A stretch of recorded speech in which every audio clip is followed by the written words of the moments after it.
Alléluia. Yambala oyo nalati elamba nkembo. Oyo famille epesaki babotolaki. Oyo Yesu apesi nga nani akobotola yango. Misu na ye kobeta beta te. Vraiment naza ya Yesu. Alléluia. Nakoma ya Yesu. Nakoma ya Yesu bien aimé. Na makila ya Yesu, Yesu akangolanga. Alatisanga elamba ya nkembo. Alléluia, Yesu apetolanga bien aimé. Alléluia.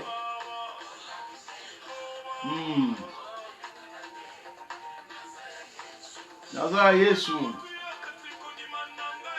Alléluia. Eza elamba ya nkembo bien aimé. Alléluia. Nayebi yo za deja wana. Nayebi yo za deja préparé pour kokota kati na malakisi oyo. Bien aimé. Alléluia.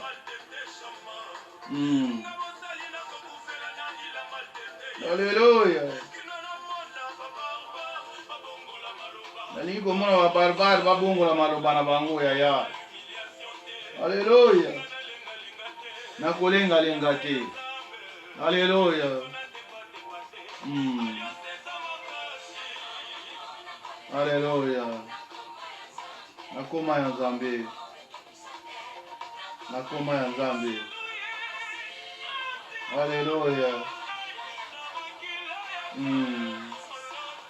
Alatisanga elamba nkembo. Alléluia. Alléluia. Bien aimé nayebi yo za deja wana. Tokomi na lere oyo tokangaki tokozala liboso na Nzambe. Alors, nakolinga ozala vraiment distraite. Amado en Cristo es la hora que hemos pactado de estar delante del Señor para estar estudiando su palabra. Y te invito a orar conmigo. Padre amado, gracias. Gracias por esa oportunidad que nos has concedido. Te presento ese momento maravilloso, ese momento que venimos ante tu rostro para aprender de ti, Señor. Ayúdanos. Toca cada corazón. Quita cualquier impedimento que puede impedirnos a recibir y a entender lo que aprendemos. Te presento a lo que todavía no está delante de sus aparatos y todavía no está preparado también tus manos. Toca sus corazones, que venga junto y estaremos aquí compartiendo la palabra. Bendice ese momento. Como un solo pueblo, todos digamos: gracias, Señor Jesús. Amado en Cristo, que Dios te bendiga. Estamos el día jueves que hemos pactado a estudiar la palabra de Dios. Es importante, hermano en Cristo. Bien, la palabra nos enseña realmente, como tantos maestros se dedicaban a la palabra de Dios, a ayudar a obedecer el mandato, el gran mandamiento o la gran comisión que el Señor Jesús nos ha concedido, que está en el Mateo capítulo 28, versículo 19, diciendo de ir en todo el mundo a ser discípulo para el Cristo. Y si tenemos memoria en Hechos capítulo 19, versículo 9 a 10, allí entendemos o vemos como Pablo en Asia durante 2 años, esto habla de Hechos capítulo 19, de 9 a 10. Veremos como Pablo en Asia durante 12 años, 2 años en la escuela de Tirano, separó los discípulos para enseñarlo cada día.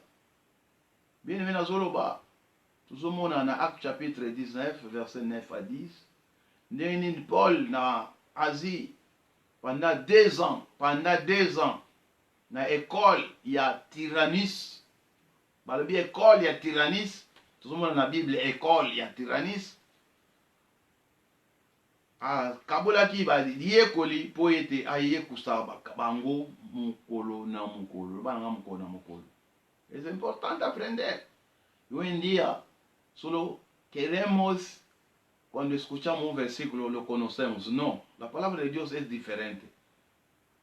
Lamentación nos dice su palabra se renueva cada momento. Así tenga en cuenta ese versículo. Hechos capítulo 19, versículo 9 a 10. Habla de Pablo durante 2 años en la escuela de Tirano, separó los discípulos para enseñarlo cada día. Y si hablamos de cada día, hablamos de 2 años. ¿Y cuántos días tiene año? 365 días. Y multiplicando por 2. Era importante estar ahí aprendiendo, aprender. Y hoy en día no queremos aprender. No podemos hacer nada que no puede pasar en la palabra de Dios. La palabra de Dios es algo importante. Cuando somos cristianos, quiere hablar como Cristo. Y para ser como Él, la palabra dice en Antioquia, Hechos 26, versículo 11, es por la primera vez los discípulos fueron llamados cristianos, discípulos. Así es importante. Primeramente era discípulo para llegar a ser como Cristo. Aprendió de Él, saber cada movimiento como hace para llegar a ser cristiano. Bien. Y como lo sabemos, el jueves pasado hemos hablado de la contracorriente, es lo que estamos estudiando. Contracorriente que está en el Mateo capítulo 14 de 22 a 23. El tema está en el Mateo 14, 24.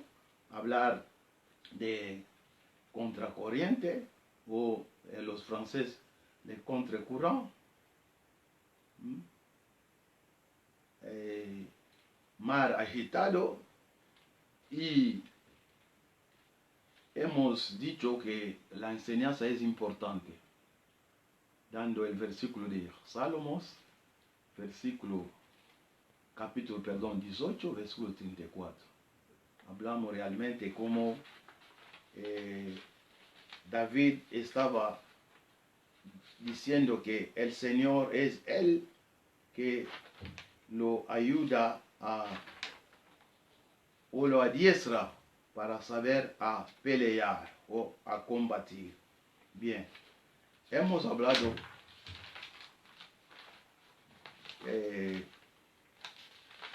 hasta llegar a dar los puntos.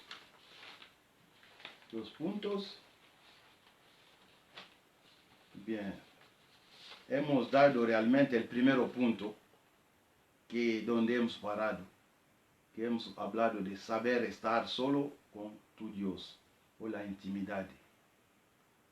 Así, contracorriente, tendremos punto que quiero hablar.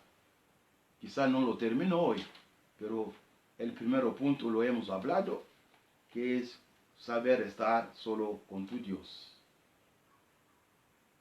Quizá, si quieres, tendremos 8 puntos. El 9 será la conclusión. Bien, rápidamente te cito los puntos que está ahí en esta enseñanza. El contracorriente. El primer punto, saber estar solo con tu Dios, que es la intimidad. El segundo será la actitud. El tercero será el grito de miedo. Y el cuarto punto será la visión. El quinto será no te preocupes, pasaremos a cada punto. La visión, y el quinto será el pensamiento, y el sexto será la fe, y el séptimo punto será el amor perfecto, y el octavo punto será el arrepentimiento, y el noveno, la conclusión. Bien, voy a repetir. El primero que hemos hablado ya de contracorriente es saber estar solo con tu Dios, o la intimidad. Kozala yomoko nanzambe. Intimité. Yango premier point, tolobela yango déjà. Deuxième point, tolobela kozala attitude. Actitude. Troisième point, kozala el grito de miedo. Kuganga ya kobanga. Quatrième point, kozala la vision, to vision. Umona. Et cinquième point, kozala el pensamiento. Toujours zalaka na matie po to ningana te. Et sixième point, kozala la fe tokondima. Et septième point, kozala el amor perfecto to bolingo ya kokoka. Et huitième point suga, la conclusión.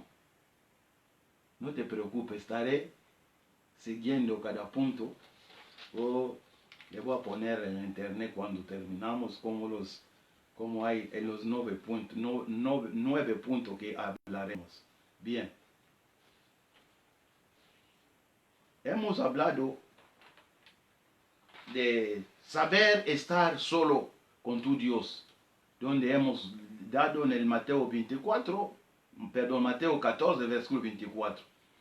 Hemos hablado de la primera cosa que Jesús dice o hace, aunque sabía del peligro del mar y sobre todo la noche, apartar para orar o estar solo. Jesús enseñó a los discípulos a saber estar solo delante del Señor. Lo hemos hablado. Es importante, hemos dado Mateo 6:6, que nos dice: entra en tu habitación, cierra la puerta, ora a tu Padre que está en el secreto, y tu Padre que ve en el secreto te lo recompensará en público. Habla de Jesús. Jesús se apartó, subió en el monte como una habitación, cerró la puerta, evita a los discípulos a estar él con Dios, y en el secreto, su Dios que ve en el secreto lo recompensó en público. Jesús, cuando el poder se desató, manifestó ese poder, ahí los discípulos estaban atónitos, no entendían lo que pasaba. Y te hemos dado también en Génesis 32, versículo 24, Jacob quedó solo para luchar con Dios, para que Dios lo cambia la identidad de que tenía, que no quería. Como lo entendemos, Jacob quiere decir ladrón, usurpador. Era importante luchar para cambiar su identidad, aunque lo luchaba tanto tiempo, hasta que no quedó solo. La palabra dice, se separó de sus mujeres, se separó de sus hijos y quedó solo. Y desde cuando quedó solo, empezó a luchar. Y lo hemos hablado, realmente dado ejemplo también de Jesús en Getsemaní. Sentó, dijo a sus discípulos: sentado aquí, en cuanto yo apartaré y estaré ahí orando. Bien, para tu estudio, tú que gusta a profundizar, no voy a entrar ahí, te enseño. El primero, o la primera epístola de Juan, o primero de Juan, todo primero de Juan nos describe cómo mantenernos en la intimidad con Dios. Primero de Juan, todo ese capítulo, primero de Juan. Si tú lo lees, tú entenderás cómo puede mantener tu intimidad con Dios. Te voy a citar un ejemplo, pero tú debes leer esa epístola, primero de Juan. Ahí tú aprenderás cómo el libro completo. Tú aprenderás cómo se puede mantener la intimidad con tu Dios. te voy a dar un ejemplo en el 1 de Juan. Por ejemplo, en el capítulo 1 de Juan, capítulo 2, versículos 4 y 5. Así se dice. El que dice, yo conozco a Dios y no guarda su mandamiento, el tal es mentiroso. Oya solo bake ngana yebi nzambe pe azobomba malako na yete mutu anaza mutu na lukuta. El que dice yo conozco a Dios koyeba mutu elingolo ba ngana za na relation na ye. De to lo ba na ye to yeba ni na ye to za na relation na ye. El que dice yo conozco a Dios y no guarda sus mandamientos, el tal es mentiroso. 5. Y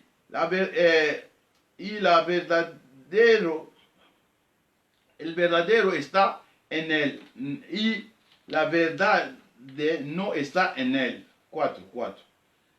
En el 5 dice, pero el que guarda su palabra, en ese verdaderamente el amor de Dios se ha perfeccionado.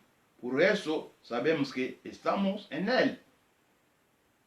Oyo abombi liloba na ye bolingo ya solo to relation ya solo ezali ya kokoka, se ha perfeccionado. Por eso na yango toyebaka ke baza na relation. Di conmigo amén. Bien, tú lo leerás el primero de Juan, todo ese epístola, no se tiene 5 versículos, todo ese te puede enseñar cómo mantener la intimidad con Dios. Hermano en Cristo, debemos tener, como en este momento que estamos en casa, saber si tú quieres profundizar la intimidad con Dios, leer ese epístola o ese libro de 1 de Juan que tiene 5 capítulos, tú entenderás cómo puede mantener la relación con Dios. Bien. El segundo punto, no olvide, el tema es contracorriente. Contracorriente es andar contra la diversidad, contra cualquier situación. Como cristiano, como discípulo, somos llamados en ese mundo a marchar o a vivir contra corriente, contra lo que el mundo piensa. Jesús dirá, vosotros están en el mundo, pero no son de este mundo. El mundo piensa en su manera, pero un cristiano no debe pensar como piensa todos los demás, porque siempre habrá diversidad. La palabra dice, sí, a mí, que soy el maestro, la gente me odió, os odiará igual. Y hoy como discípulos queremos ir como va todo el mundo. Es el motivo, debemos entender bien. El segundo punto, la actitud. Ahora el Mateo versículo 14, versículo 26. Bien. Actitud. Después de Jesús enseñarlo a saber estar solo, a buscar la intimidad, el segundo punto que debemos aprender nosotros como aprendices, como alumnos, es la actitud. Versículo 26. Mateo lo voy a leer para entender cómo me estoy caminando. Versículo 26. La palabra dice, desde 23, como hemos aprendido el 23, despedí la multitud, subió al monte a orar aparte y cuando llegó la noche estaba ahí solo. Y ya la barca estaba en medio, 24, del mar azotada por las olas porque el viento era contrario, donde es el tema. 25, mas al cuarta vigilia de la noche, que es de 3 de madrugada hasta 6, Jesús vino a ellos andando sobre el mar. Versículo 26, donde vamos a sacar ese punto que es actitud. Y los discípulos viéndole andar sobre el mar, se turbaron, diciendo, un fantasma y dieron voz de miedo. Y los discípulos, viendo andar sobre el mar, se turbaron, diciendo un fantasma. Y dieron voz de miedo. Hermano, queremos hablar de la actitud. Como lo hemos entendido, hermano, es importante la actitud. En Mateo 14, versículo 26, cuando hablamos de actitud, hablamos del comportamiento, con postura de cuerpo, pero hablar de comportamiento, la forma de reacción, los discípulos es lo que hace, de la reacción de los discípulos, es lo que hace que Jesús entendiera lo que pasa en su interior o ánimo. Como estamos entendiendo. Andar sobre el mar, se turbaron diciendo un fantasma y dieron voz de miedo. Jesús entiende realmente que su comportamiento, su actitud no es correcto. Hay algo que está fallando. Cuando hablamos realmente, los discípulos se turbaron. Turbar es alterar o conmover el estado. Interrumpir o alterar un estado. Se alteró su estado ánimo se alteró, porque vio que el que venía a ellos no era una persona normal, era espíritu, era fantasma. Ese es el motivo, hermano, tú aprendiste que está ahí conmigo en ese momento de contracorriente, en ese momento de adversidad, en ese momento difícil. ¿Qué actitud tiene ante esta situación? Pregunta a tu hermano, ¿qué actitud tiene? ¿Se turbaron o se alteró tu ánimo? Hermano en Cristo, es importante aprender de la palabra de Dios. Jesús como maestro no solo vine a salvar, como hemos hablado. Él también apareció para enseñar cómo comportar, porque habrá tiempo difícil. Se levantará río como bandera, como dice Isaías 59, versículo 19. Pero el Espíritu de Dios levantará bandera. Viene la Biblia lo vi. Diable akotema lokola mai monana to mai oyo ya bambonge me molimo na nzambe ekopotisa ye mbango. Alors bien aimé, pour oyo ba comprendre tangi verset pe o exercer yango kati na vie na yo, il faut oza na la clé. Pour situation toza na bien aimé ça normal te. Alors esa situation moko difficile. Alors toujours ba disciple mais tolo ba pepo na biso. Ya on lobi forme no comportement nini oza nango na makambo oyo ezolekela biso. El adversario cuando está frente a su contrincante, la primera cosa que hace es desanimarle. Digo mi gome. Bien mena lubina yo monguna tangu azali boso ya mutoyo ayeko bundisa eloko liboso asalaka kolongole kimia. Es el motivo, los discípulos vieron las olas, tempestad, la barca estaba moviendo de allí para allá y se desanimó totalmente. Y Jesús viendo los discípulos no sabía que el Señor los puede acompañar o estaba con ellos. Aunque quedó ahí, pero físicamente, espiritualmente estaba con ellos.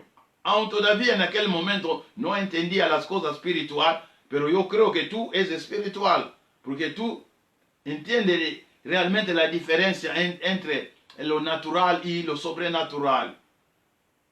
No podemos turbar fácilmente, porque el Señor siempre vendrá para salvarnos. Es el motivo, te digo, el adversario cuando está frente a su contrincante, la primera cosa que hace es desanimarle.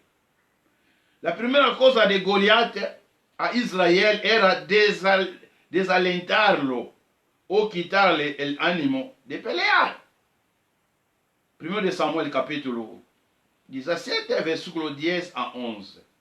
1 de Samuel capítulo 17, versículo 10 à 11.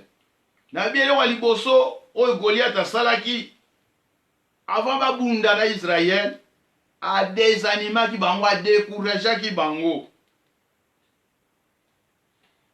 Adécourageaki bango babunda lisuba basi topoli na biso. Yefsa muninga ka peme loba na topoli te. Yefsa ndeko loba coronavirus o COVID-19 nano gagné biso te. Bien aimé, soki yo olongoli déjà Elikia osa déjà découragé bitumboko longa ngote. Alors totala chaque 20 heures bato bazo malibande bazo beta maboko baminganga baza toujours na première position. Quoi que nombre ezaka komata bato bazo kufa mais bien aimé eloko liboso ezali ko encouragement, eloko liboso eza courage, eza comportement ya ontolobi attitude nini ozana ngo na moment oyo ya nini. Bien, na bino na 1 Samuel chapitre 17 verset 10 à 11. Tomoni na verset 10, Goliath alobi, oh, yo he desafiado al campamento de Israel, dame un hombre que pelea conmigo. Abia ngana sali défi. Bien aimé atiki groupe na bango, Bible lobi Israel zeki na ngambu moko e na ngomba e mususu e ba filise na ngomba mususu. Mais ye akiti na confiance atai na ye, na confiance ya apparence na ye. Bien aimé, tout le monde apparence à maladie oyo. Ils ont apparence moko. Ils ont longolo tout est au kuta na ngona liboso, ils ont ravagé. Ils ont kipe mboka te. Oh, bien aimé, tout le monde aux États-Unis, tout le monde mboka oyo. Bazana système médical moko vraiment organisé même biso en Espagne wa. Tout le monde en position exacte bien aimé. Défi. Alors Goliath a sali défi. Ah bien, ngalelo na défié kobunda na Israël. Bo pesa nga mutu moko ngana bunda na ye. Et abaki na 11. Na 11 tout le monde dit, oyendo Saúl y todo Israel, esas palabras de Goliath se turbaron y tuvieron miedo. Ça la parallélisme on a place toza dans Matthieu chapitre 14. Bible lobi na 11, tangu ba Saúl ayoki maloba Goliath na Israël, ba lui vraiment vertige, ba baluki pe babangi.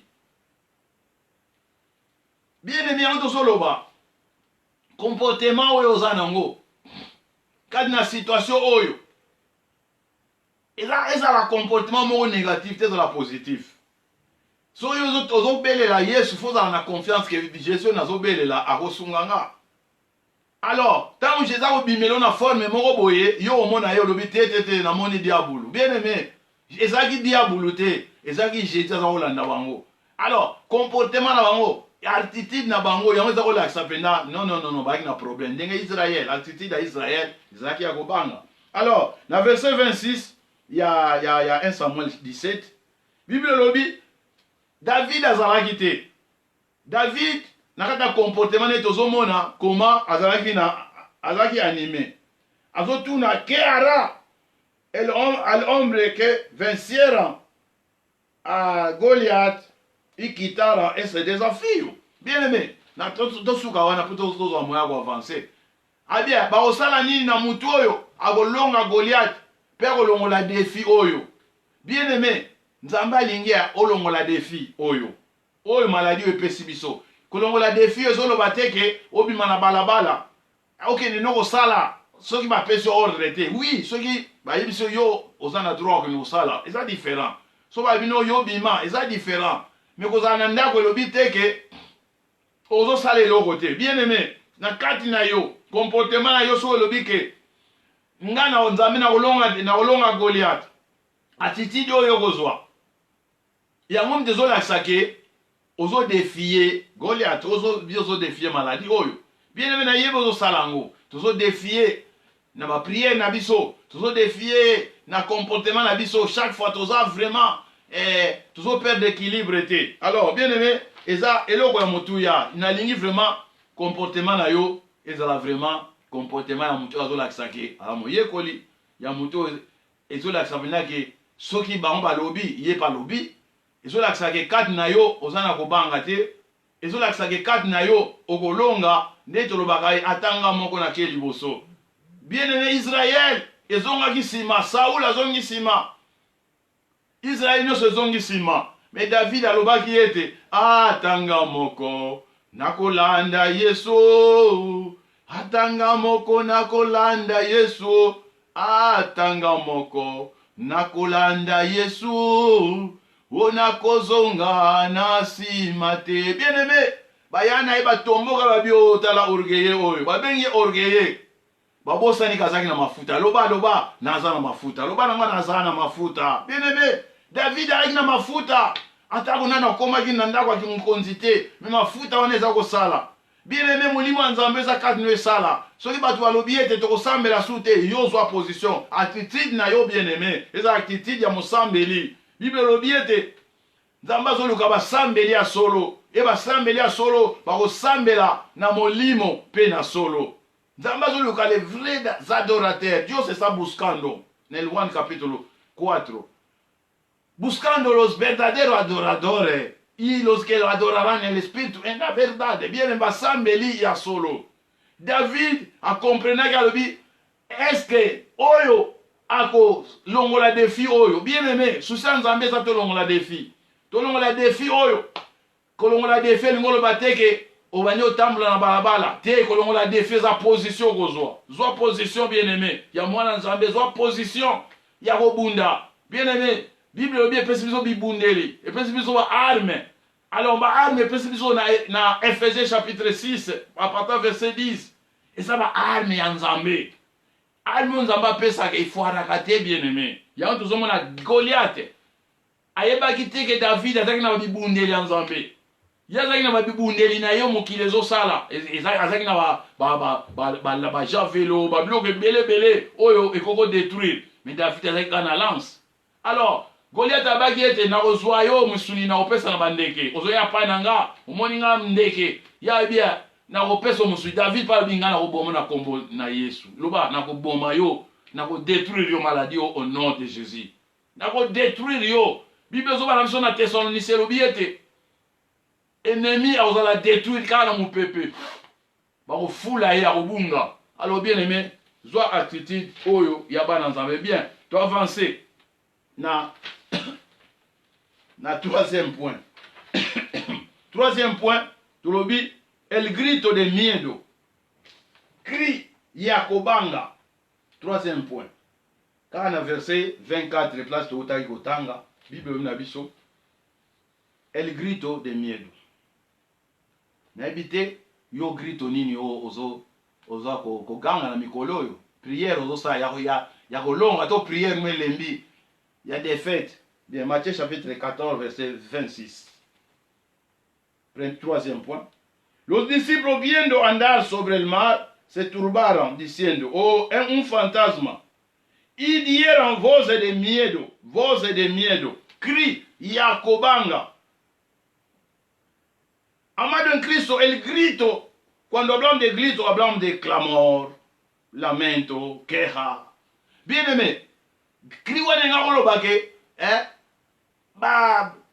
bagangi me koganga na bango ezaki te ya victoire, koganga na bango ezaki loba tokufi. El grito de los discípulos lo dice todo. Era de miedo, no era de valor o valentía, de tranquilidad, sino de intranquilidad, de falta de paz y falta de calma. Bien aimé, na lobino boy, koganga ya ba disciple ezolo bango nyonso ezalaki ya kobanga, ezalaki te ya kolakisa pena non, ndenge David amilakisaki te. Bien aimé, ena koganga mosusu tolobaka na balmangala na biso soko moni ndoki belela, me nayebi te o bamona de asuki etelema nasi mosusu mpe so monango so mutu abimi amoni eloko oyo akane komona koganga ekomi ya kobanga. Place aloba au nom de Jésus abosani. Bien aimé, to biso to abana Nzambe to kosa te. Mutu abosana ana koloba au nom de Jésus. Akoma loba mama na kufie. Alléluia. Nzola ndanga place oza pesa na mère malamu. pesanga mea bien. Bien aimé, moi on a intercesseur, moi on a pasteur, aza évangéliste, aza prophète, mais sur un moni sensation moko difficile. Place à ganga au nom de Jésus, maman na kufie. Oh. Ba disciple ba gangi me koganga yakobanga.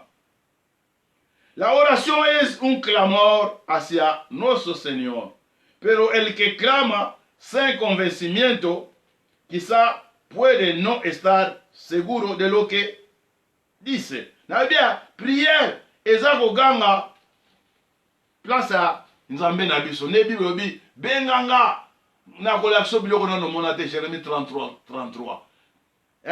La oración es un clamor hacia nuestro Señor, pero el que clama sin convencimiento puede no estar seguro de lo que dice.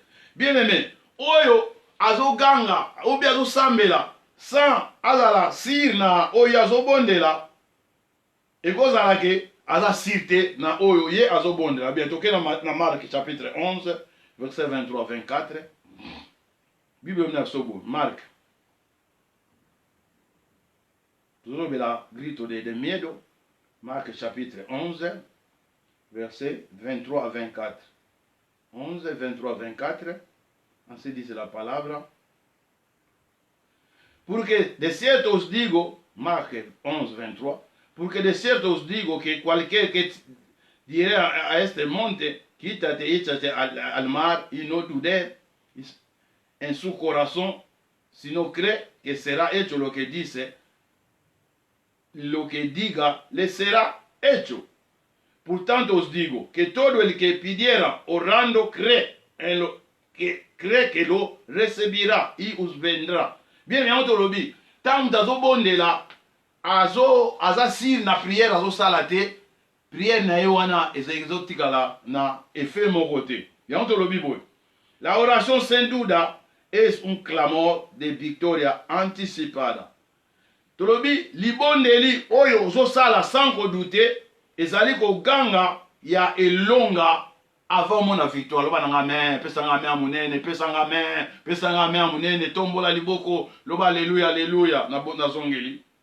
La oración, selon Marc 11, 23-24, la oración sans duda, libondeli o ezala dutite, ezali es un clamor de victoria anticipada.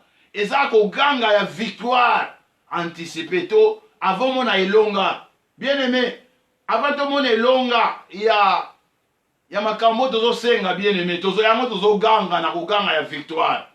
Avant tout mon atoyebi déjà que si to longi, Bible na biso ete nous sommes plus que vainqueurs. Toza likolo ba longi. Toza ba champion bien aimé. Mais soki yozo ya kosambela la po albito sambela libondeli na yo eza ba crime moko ya kobanga bien aimé. Tozo bondela ba cri ya kobanga te mama to kufite te tozo ba Jésus oza elonga. Tobi Jésus oza champion. Tobi te Jésus yo longa ki Goliath. Yonde libanga oyo ekwesaki Goliath. Yonde libanga oyo bato ba negligaki ekomaki libanga motuya.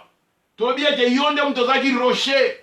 O ezaki okompane Israël kadna esobe to désert. O ezaki kopesa mai. Tolobi ete yonde nzete oyo mosa bwakaki kadna mara.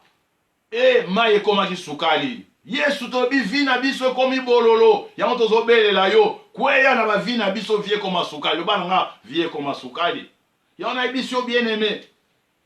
La oración sin duda es un clamor de victoria anticipada. Nabakisi boy, pedir sin creer en la respuesta positiva es un fracaso anticipada. Nalobi no boy, kosenga sans kondima que réponse oyo kozwa ekozala réponse ya malamu ezali échec anticipé. Bien aimé, tozosenga te kondire tosenga po tosenga te tozoloba ke COVID-19 sera derrotado. Loba nanga, loba COVID-19 okozala okokwea, okopola, okosila, okoleka. Tomona biloko ebele, tomona makambo minene ebele eleka. Bien aimé ekoleka. Yango tozosambela tobi ete ekoleka. Tolobi ete diable ti sera aplani. Toloba ete diable toko niefu na yo. Bien aimé toza na promesse o niefu na mutu na nioka. Yango na lobi cri na yo so eza cri ya kobanga eza dia cri ya défaite. Nde to moni ba disciple ba na défaite plus tard to mona ba bandaki kodinda. Bien aimé yo moko loba na pokwa lelo loba ete mi barka no ondira. Loba nanga mi barka no ondira. Loba nanga mi vida no se destrozará. Loba toko bima na situation oyo. Zara positif, sala prière mo positif. Et longola ba cri na yo ya défaite. Na yo to yebiso cri nyonso oyo eza cri ya kobanga ezali défaite anticipée. Nano polite mais so mi polilaki déjà. Bien aimé to mona batu biso to yebi mama bitumba to yebi. Na bitumbelaka adversaire ko gagner yo kande na to loba. A gagner yo kana maloba. Bitumba liboso ezala nanu maloba. Bitumba David na Goliath ezaki pe maloba. Avant David abeta na Goliath, Goliath azo policier na maloba, na kozwa mtuno na kopesa ona bandeke. Soki David alobaki kaka ngai ngambe oyo, akokaba mtuna na bandeke, apoli déjà. Et David abi yo na kokata mtuna yo. Bien aimé, yebisanga loba ete pesa nga malamu, loba amen, loba amen, loba alléluia. Loba COVID-19 na kokato mutu. Loba COVID-19 toko pola. Bien aimé, tous collaborer. Bible nous sommes des collaborateurs avec Dieu. Tous collaborer dans Nzambe, tous collaborer pe na ba oba osa misala na bopito. Non seulement na bopito. Oba osa la misala ya ko désinfecter, tous collaborer na bango. Oba osa la misala ya ko teka na magasin, ba fruiteria, tous collaborer na bango Nzamba papa Corneille. Nzamba pa mulabino mama pasi ba mama bibishi oba osa la misala. Bande kotu bazoke na misala Nzamba pa mula bango. Toza na collaboration. Yango bien aimé, na invité yo lelo longola ko beta ba cri ya kobanga, beta ka cri ya victoire balanga, el grito de victoria. Cri ya victoire bien aimé ko assurer yo, et so ko anticiper yo elonga. Muto yo alota ga bandoto. Ba beta ka ye ako gagner jamais na moi. Soko longi butute na moi ko gagner jamais. Yo ndoto lota kaka ba opola kaka mukoni ko gagner bien aimé. Banda ko lota ndoto ke uganyaki COVID-19 oyo. Banda ko lota ndoto eloko eleki tozongeli ba vie na biso. Banda ko lota ndoto ete ministère na yo Nzamba pesa yo et prospérer après situation oyo. Bien aimé, ba François ba reculer pour mieux sauter. Tangu Nzamba azui atie son position moko neta faiblesse ça pour amatisa biso. Pas pour la zone ba biso aye koli kozala nango na kozanga. Bien aimé, il faut que yeba kozala na position toza na position oyo tokoki kozala nango lobi. Alors bien aimé, et ça vraiment motuya bien. Quatrième point, na totoloba troisième point tolobi el grito de miedo. Quatrième point, la vision. La vision. Bien aimé, c'est important. Comment on a Bible lobi na biso na Matthieu chapitre 14 verset 26. Bible lobi boy. Tozongi tozaka na point wana na tobi so ba point belé na verset wana. Tolobi boy. Na Matthieu 14 verset 26 kaka. 26. Toto lo bagri ya krito le miedo na suka mais tokoloba sikoyo na verset 26. Y los discípulos viendo andar sobre el mar se turbaron diciendo un fantasma. Lo van a un fantasma. Oh, bien aimé, ba yebaki yango la vision, place la vision tolobi diciendo un fantasma. Tolobi vision. Po ba moni, mais ba moni o ba mona ke saki Jésus. Po ba mona ke ka lo le squelette mo est-ce que silhouette mo ke so ya vitesse. Na ba livre musu to pesaki tu penses que ba livre mususu na ba marque na ba Jean Bible lobia ba mona ka so ya vitesse ba ko iki ba misu na bango ya bo moto ko misu na ba vision na bango ko distinguer te tant to ba vision to ba action de vers o compréhension immédiata y directa de las cosas de manera sobrenatural. Compréhension directe immédiate. Bien aimé, compréhension immédiate. Tant au talika na bolobi et au frère Corneille. Ato moni na musika. Ata pesa ki mo Congo. Net na yebi frère Corneille bien. Ah ouais ancien na biso. Au compréhension directe elio. Mais bien aimé. So ko banga se lata yo. Okomona muto yebi mozolo ba oyete. Ah te oyete. O souci na ye. Te. Bien aimé. Vision na yo zane tout na muninga. Vision les andengeni. Eza malamu to eza mabe. Bien aimé. Souci nzambe eza tout na vision claire.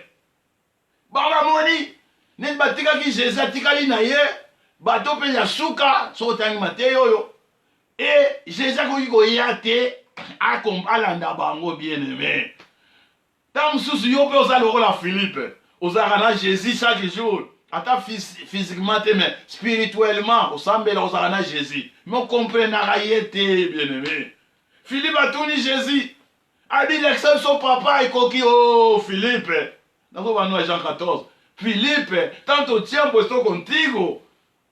Me pregunta, bien aimé. Toujours comprendre Jésus, toujours on va l'homme de Galilée. Bien aimé. Biloko ya so sala quand même. Ton di makeza ye. Hein? Ayo no bana mo sala bien. Oh, so ko son di matenga mais bon comprendre makamuna na so sala. Bien aimé tanyo so zaki na bango. A multiplier maman passer ba makambu. Mais bazoyi baté kaza nom surnaturel. Baba, oui, quand na ye, ils ont le pouvoir, mais la divinité. Bible lobby va dire, oh, fantôme, toujours ma vision. Vision na bango, et quoi qu'on distingue. Image irréelle, sobrenaturelle ou fantastique. Bien aimé, na kata vision, ba moni mutu mais ba comprendre, ba quoi qu'on distingue yete. Pour que los disciples ¿por qué esa question? ¿Por qué los discípulos no reconocen a su maestro que estuvo con él o se separó con él? Pour ni ba ko distinguer yete, ba ko reconnaître yete vina bango zaki offiske opaka. Bien aimé, so que dans Analyse chapitre 24 la Bible bien, nzamba fungula ki bango vision pour la connaissance. Alors tant que vous avez la connaissance, vous connaîtrez la vérité vous affranchira. Bien aimé, koyeba Jésus, et ça peut koyeba makomi. Tant que vous avez Jésus, vous avez ndenge lobaka, vous avez ndenge, Bible nabiso, na Jean chapitre 10, abia, ba brebi nanga ba yebi voix nanga, nga pena yebi voix nanga, loba nanga men, pesa nanga men amunene.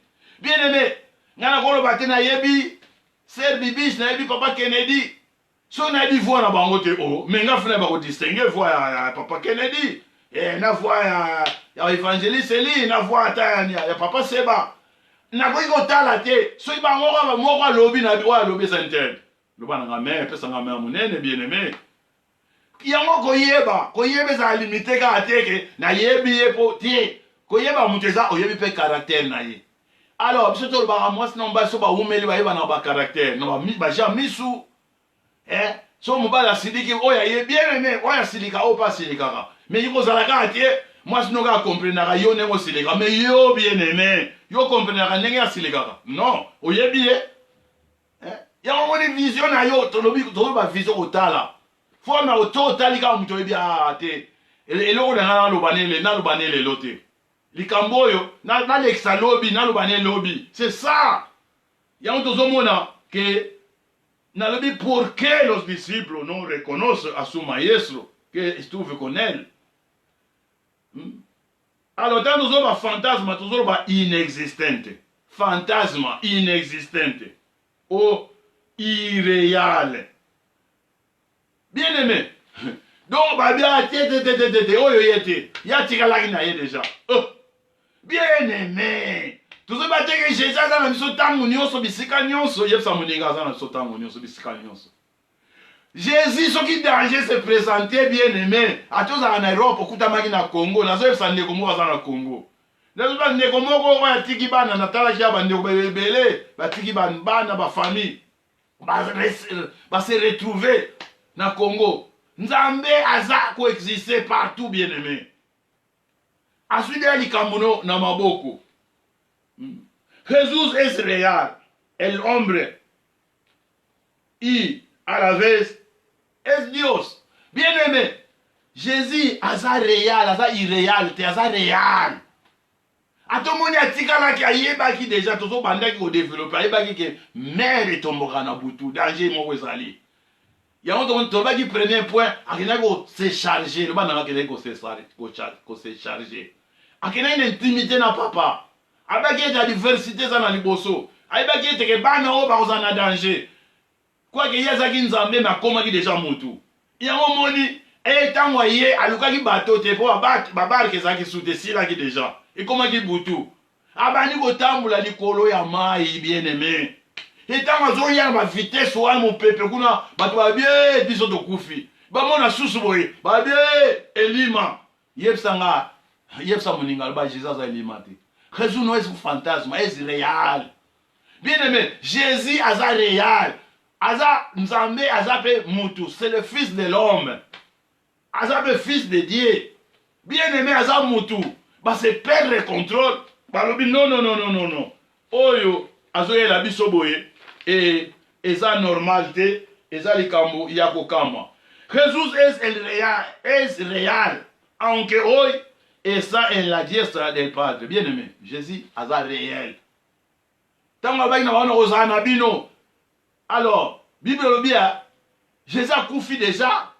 Bake bakundi et film bandi. Bamoni benake bakini batu bakina ina tombo bakende boye. Oh, tombo vide. Le mananga tombo vide. Alors, na edite so na agent so na livre balobia. Ah, bamoni mutatema biso yo mto yibelinga mutu nanga izo mselanga mukonzi nanga nasi Magdalene. Alléluia. Alléluia. Pour que ce luka mutabomo et pas bakufi. Bien aimé. Jésus a fantôme te, le bananga Jésus a fantôme te, le bananga mais. Jésus a réel. Na danger où tous l'exagérer, Jésus a réel. Na danger où l'homme de Galilée a réel. Na situation tous l'exagérer, bien aimé yom tous en hôpital. Yom tout temps so bois sans zambé, il est qui déjà 15 ans.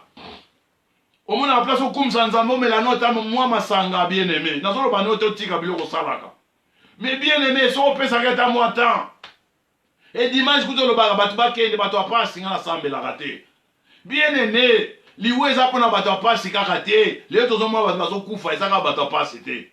Battre ba mongo, bazo ataba tie ba masque, akufi liboso mutuku tout temps zo kazo tie masque était.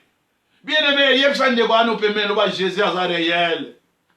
Lo ba Yesu abota maki aza mutu, amona ki passe anyoko maki.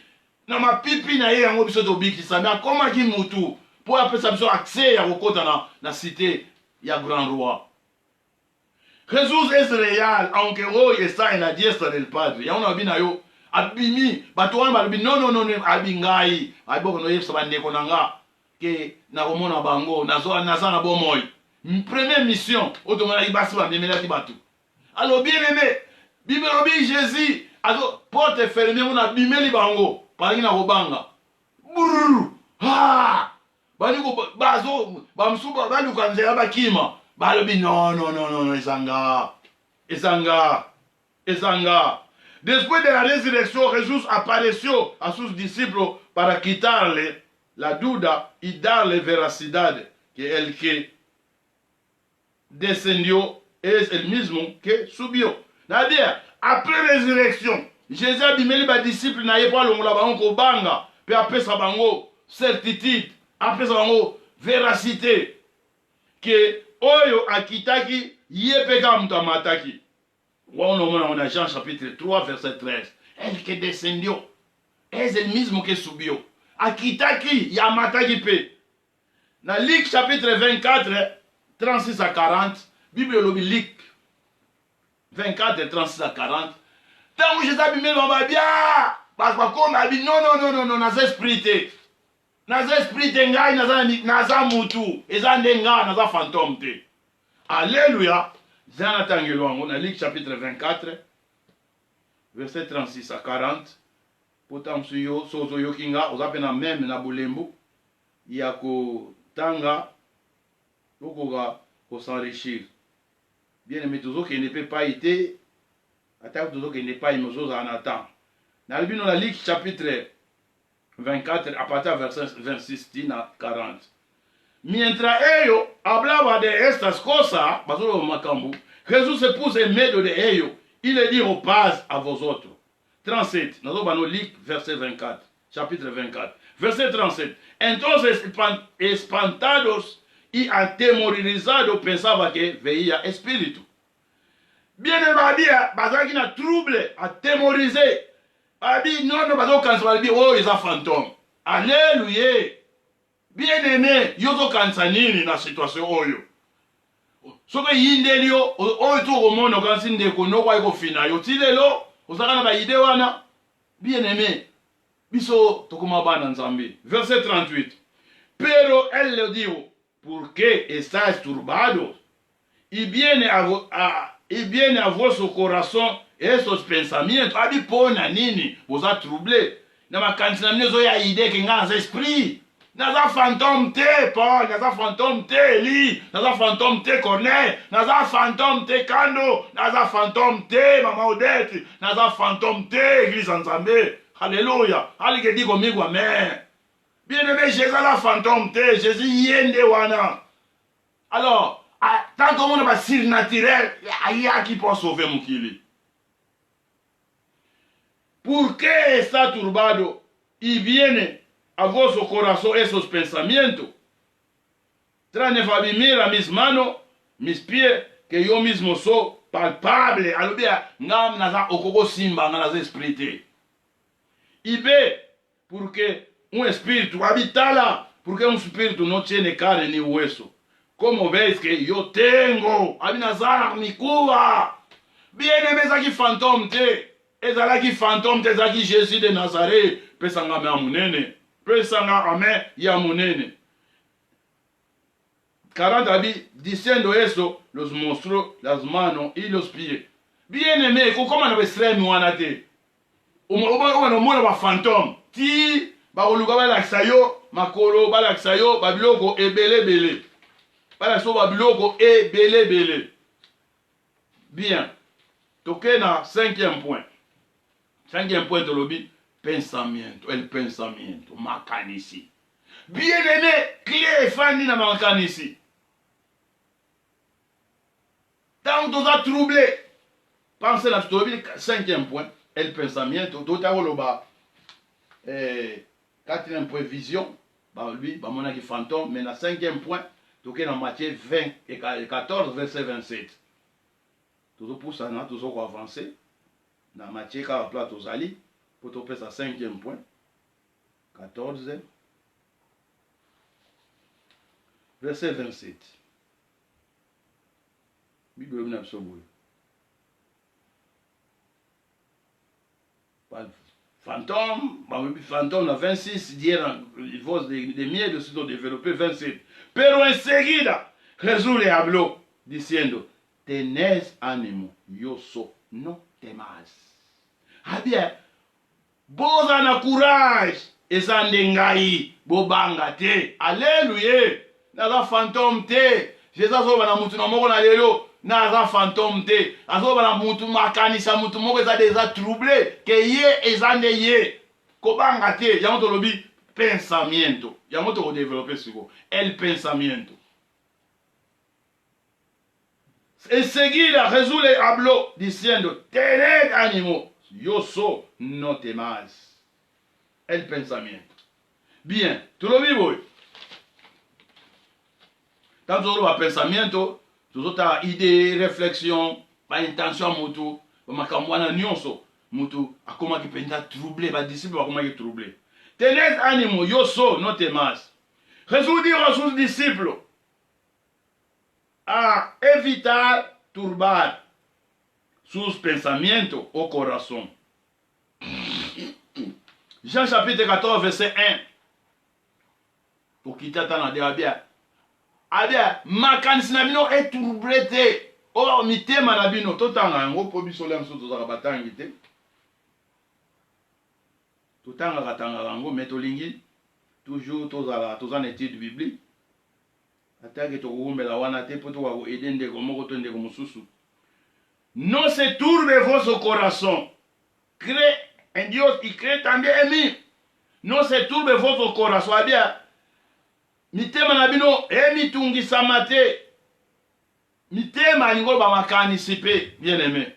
Yo za mutema noka tango zo mutema na zo tungisa makanisi no okomi troublé.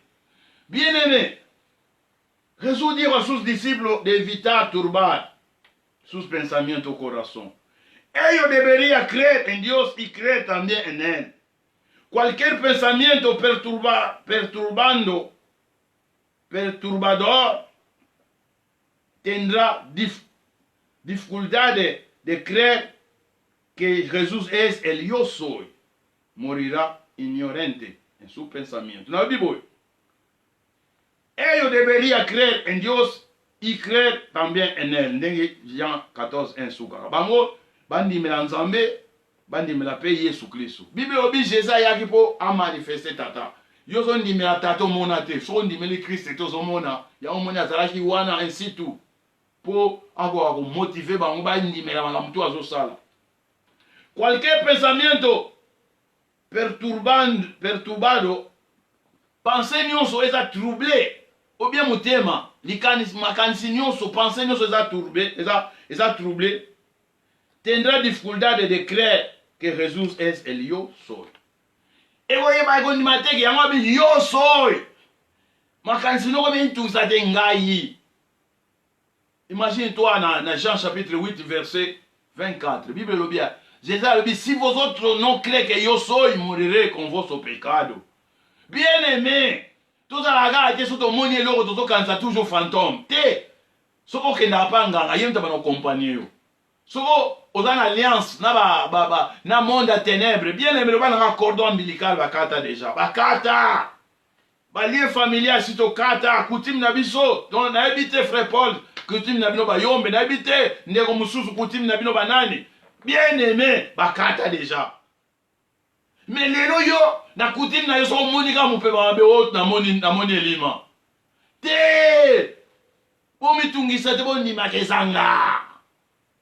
Pensez bien aimé. Pensez na yo so ke limite ke ingana za, que yo soy morirá en tu pecado.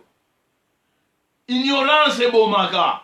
Jésus linga ite basala ignorant na devant difficulté. Devant adversité, bien aimé, devant adversité, le raliboso bazo kansaka ke ba moni fantôme.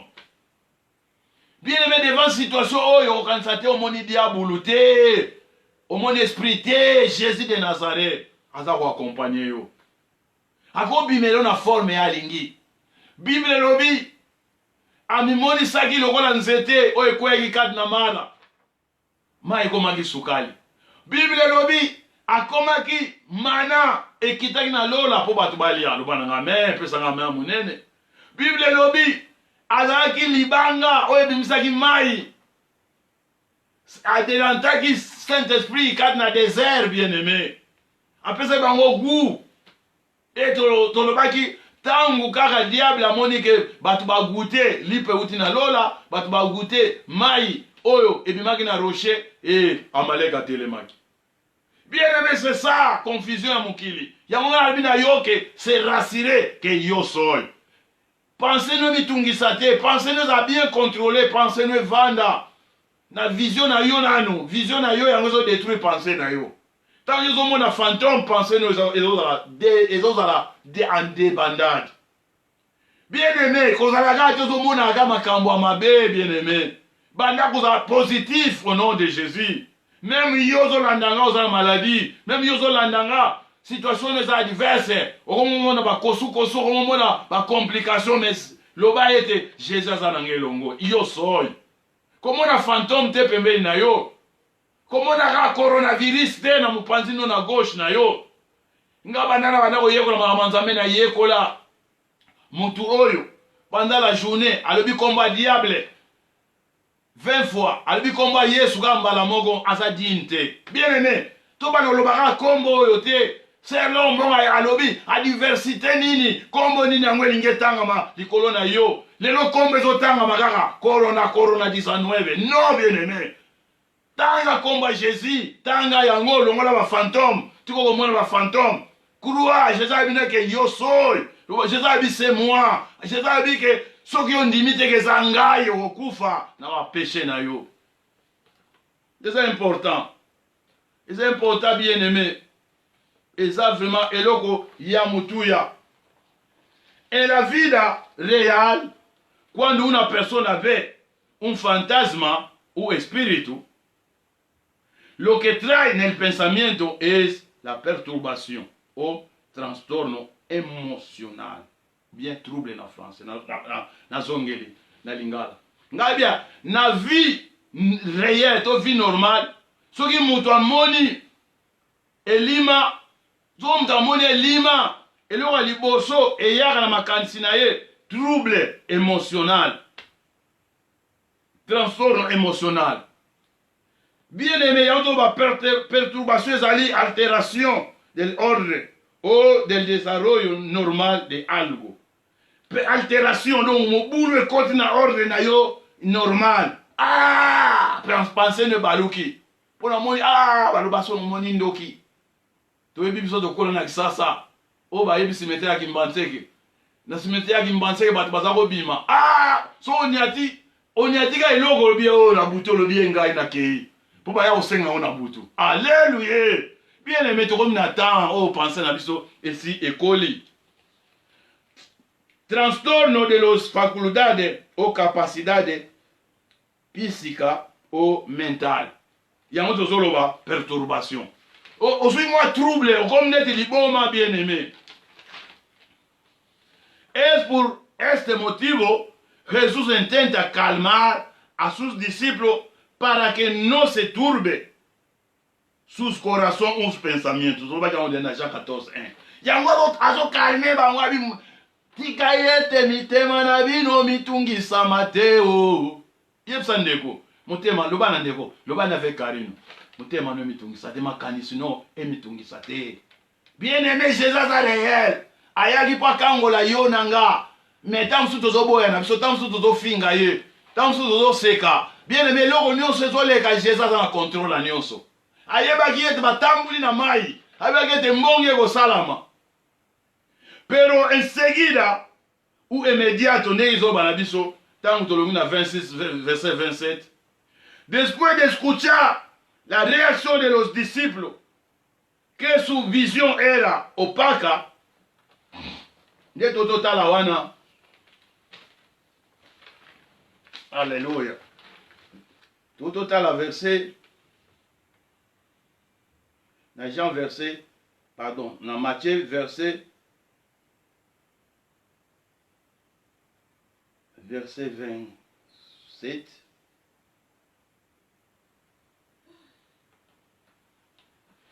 Bíblia diz, pero enseguida Jesús los habló, diciendo, tened ánimo. Alors, verset 26, tant que tu as verset babia, tant kaka bagangi na verset 26, aya yamwe sabango, tened ánimo, yo so, no temas. Después de escuchar la reacción de los discípulos, que su visión era opaca, ellos no vio a Jesús sino a un fantasma, y el grito de miedo, oye le gars na 26, abisima, yakoyoka bango ke, ba disciple ke vision yakoyoka bango, amona ki vision na bango, ezaki flou, po ba moni fantôme, ba moni Jésus te. Alors, et puis ba gangi, Jesús los anima para cambiar el desánimo. Bien aimé, Jésus animé bango pour changer découragement na bango. Y directamente enseguida los comunica que es él y soy yo. Alléluia.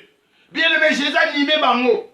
Après comment na bango ba cri na bango, comment na ba fantôme, comment na non mis abia vision na bango za malamu te. Ah, cri na bango za cri ya défaite. Babi enseguida. Alibi na bango, tenez ánimo, yo soy, no temas. Alléluia. Bien aimé, tant soupeza kana yo. Ne banda to kota kia oza désanimé, ozo kansaka ka na ba nyongo na banki, na sana makambo bo bien aimé. Litomba nino gagner mokili mobimba. Osimo perdre âme na yo. Bien aimé, et ça na batu mususu bakufi, to bando tanga, to tala na pesi exemple moko Guardiola. Maman est 82 ans. Et avant maman na kufa pesa qui sont 1 million pour nous aider. Mais maman a su malade à auto kufa. Bien aimé. Okoba no perdre ka te mbongo okoza nango otika yango. Mais faut pas nous croire na positif, le bana moninga zala positif. Yango Jésus alingaki a changer découragement en encouragement. Yesa ndeko, changer découragement en encouragement. Encourager, loba, encore ils en permis loba, je t'encourage au nom de Jésus. Loba naye, je t'encourage au nom de Jésus. Pesa ngama malamu, encourager ndeko, tombola, encourager, pesa encouragement, longola découragement. Jésus a dit, yo soy. Abi ngai nazali. Albi na yete ngana za na koza abi ngana za. Alléluia. Ngana za Jésus. Bien aimé, ngana za Jésus. Sozo mona nga bien te bon misu nezo mona te. Ngana tambuli likolo mai. Jésus los anima. Nde totolo bawana. Alors bien aimé, eza vraiment eloko ya mutuya. Jésus los anima diciéndole, soy yo para quitar el miedo, la duda. Palo la bango kobanga, palo la bango dute.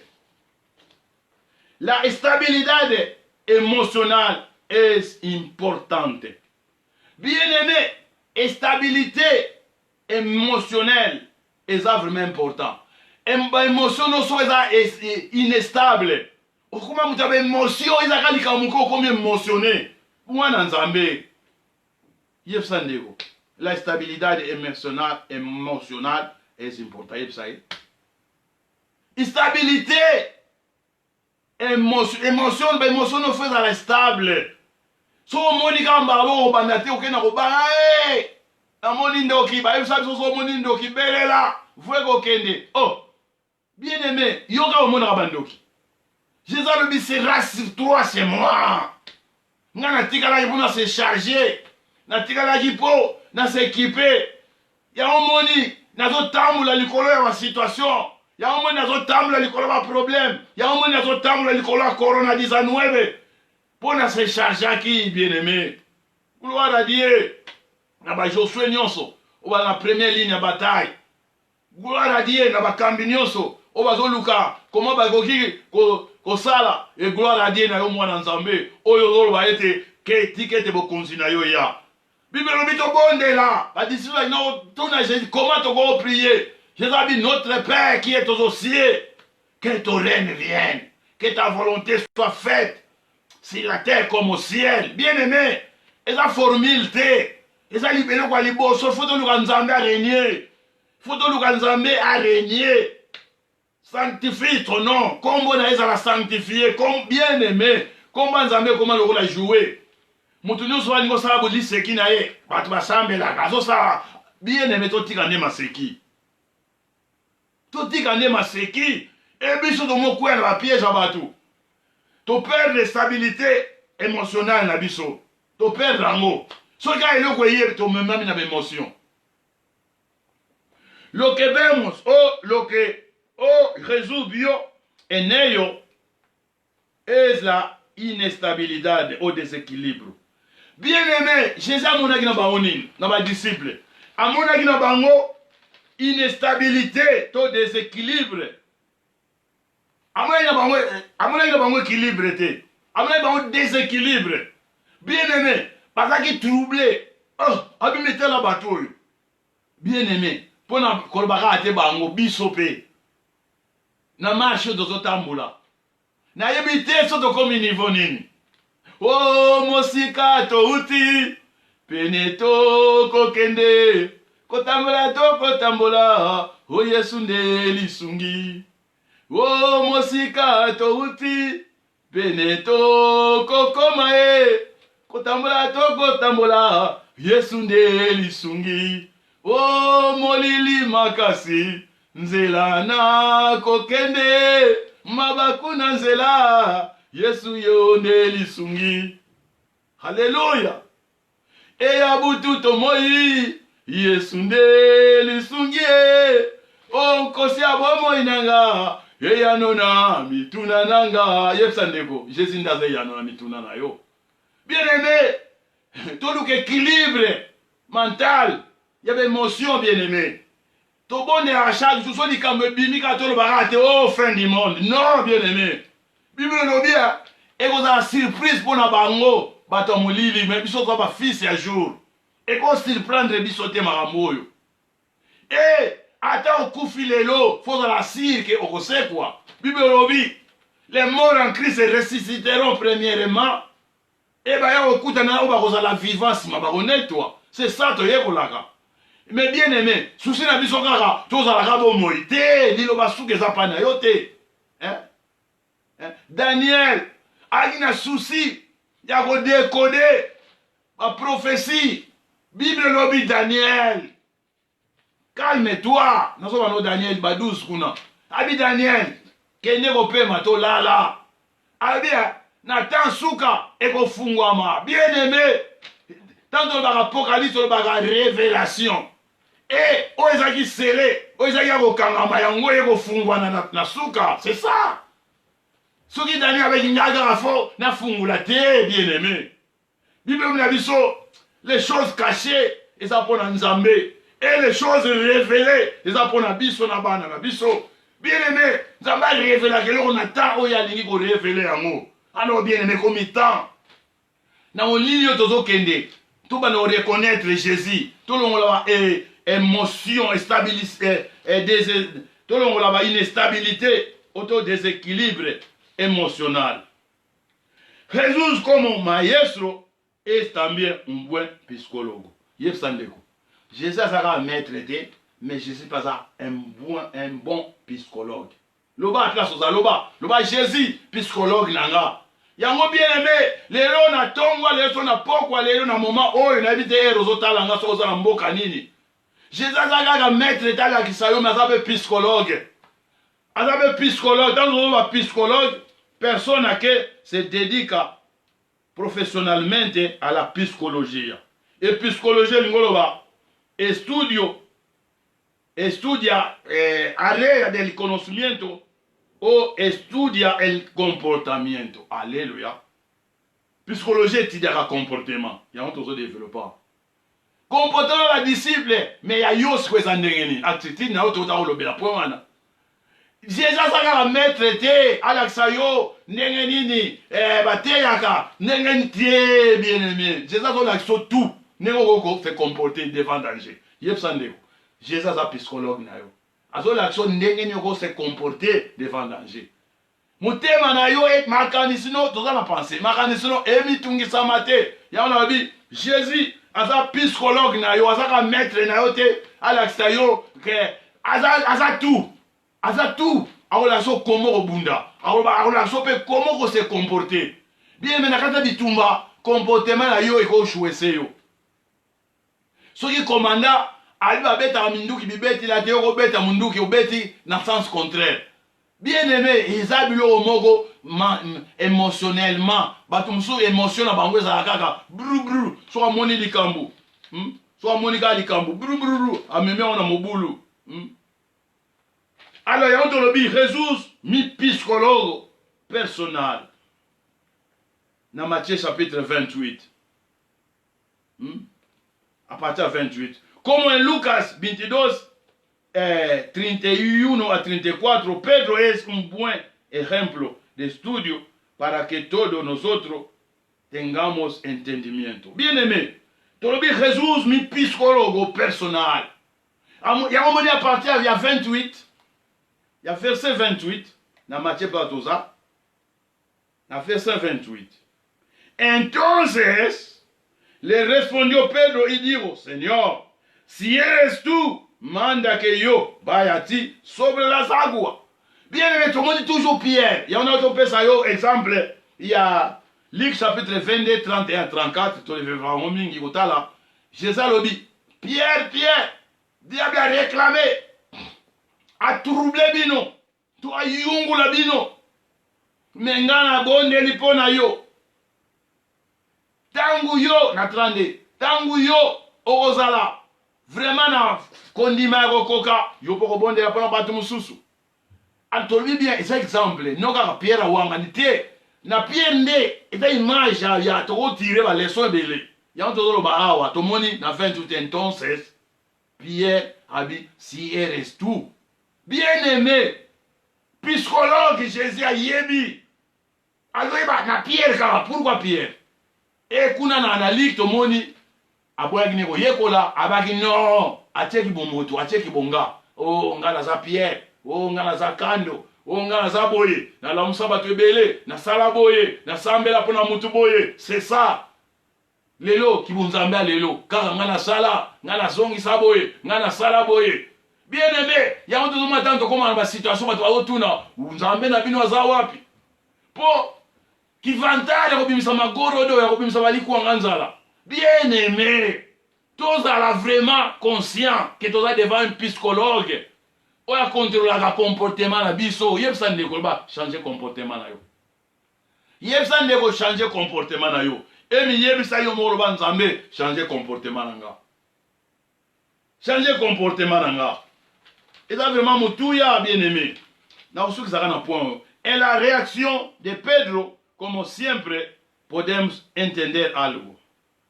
Entonces le respondió Pedro y le dijo, Señor, si eres tú. El psicólogo Jesús puede entender si alguien o algunos son inseguros o inestables en ellos mismos. Nabino boy, psicologue Jésus, akoki ko comprendre pas un psychologue, il a musala na ye. Que soki mutu moko aza na insécurité o aza inestable na ye moko. Es difícil de creer lo que puede ocurrir. Bien-aimé, es difícil mutuana ndima makambo ekoki kokoma. Yango pe abe soke zayo. Bien-aimé, somo utabi atie conditionnel si eres tu. Poison ndima te zaye. Alléluia. Alléluia. Loba Jésus munganga nanga personnel. Jésus es mi médico personal. Éxodo capítulo 15, versículo 26. Jesús dirá, si vosotros obedecéis mis mandamientos, obedecer lo que yo estoy diciendo, yo voy a impedir las enfermedades que yo infligí a los egipcios y yo seré vuestro médico personal. Bien-aimé, tu es un médecin, tu es un psychologue, encore bien que soit malade, non karaté. Comportement na yo soke baby et ça peut maladie. Kanisa mutaliboma ya gandara. Aina trouble mental, yaki comportement ne mutebeba ki. Abena ko longola bilamba se ko la na balabala. Bien aimé, tant sou yo trouble no zo la so na balabala te. Uzala no pe na ndaku. Mais vraiment réaction nos ana réaction no moko infantile. Réaction no moko épidermique, réaction na yo ezala normal te. Bien-aimé, nego présenter au psychologue. Oya yebi comportement motu. Oya yebi. Ya moto mo na Pierre, to continue. Na verset 28 page Suki. Pierre a dit si eres tu. Alors il y a un vrai exemple à vous comprendre. Tout le monde a abimi na bateau, abandi ko zinda. Bien-aimé. To suki na point ya pensamiento. Il y a verset pardon 5e position. Il y a Matthieu chapitre 14, 27. Et 28, au bandikara, tu peux sur avant-goût. Si eres tu, bien-aimé, naïbi o landinga avec attention, landinga avec bokebi, tu suis vraiment temps. Yakoloba, contre-tiempo oyo, contre-temps oyo. Bienvenue à contre-temps oyo, toza nango. Et ça a été que, oh, yeba koluka Jésus, au côté de la chambre.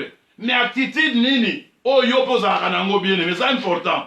Oluka nzambe ozwaka na yo mais attitude nini ozalaka nango na ntango makambo eyindaka omoni te ke ntango nyonso ozwaka eke nango zero sere oyo abondela frere oyo abondela me ntango obimaka mabondeli comportement no ezalaka ndenge nini lobala ya ndeko ezalaka ndenge nini e bien aimé ntango makambo eyaka koyinda cri nini obetaka cri ya victoire to cri ya kobanga nalobaki cri ya kobanga so bet cri na lobi ko bondela atozo clamar nzambe mena ko bango so sambela so kufaki déjà corona one na zo na kei bien aimé déjà on a défaite bimelobi même na tamboli na ombre de mort ya vallée de mort yonde nzete na yonde yango eko ezala po ya nimenga bien aimé to komona toujours liboso et to la vision na yo soko eza bien te tant ozomona malamu toza limité na vision tomoni école bapesaka maneti so ozomona so bien te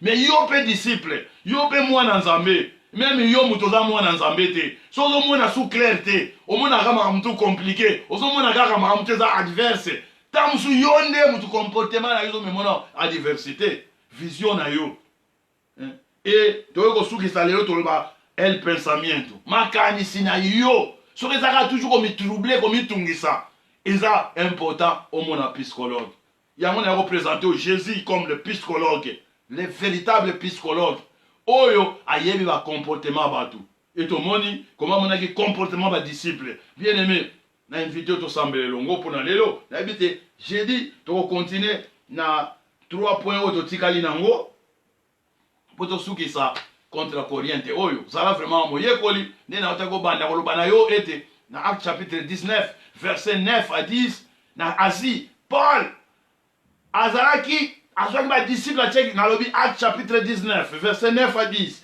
Paul nazi azwaki ba disciple pendant 2 ans et chaque jour na école ya Tyrannus azalaki koyekusa bango maloba nzambe bien aimé zala moyekoli totoloba makambo ebela tolobi Jésus azaka le sauveur te Jésus azaka médecin personnel Jésus azaka psychologue na comportement na bango ayebaki oyo ekoyela bango yango moni ye monga michargeaki bien aimé tosambeli longo papa na biso na lola oza nzambe totalisi yo situation ezoleka na mokili contre courant oyo adversité oyo ezoleka na mokili e mokili evandi cour nango eza su normal te tozalaki awa toyebaki ete lundi mardi mercredi ezalaka boye jour boye bato batalaka bamatch bakei na bestade bato bazosepela me lelo tomoni mokili evandi alors tokanisi bible elobi na ntan noe bato bazalaki kosepela komela me bayebaki ete te nini koyela bango noe asalaki arche e abelelaki bato bakota bato baboyaki kokota l'arche de Noé c'est l'image de Jésus-Christ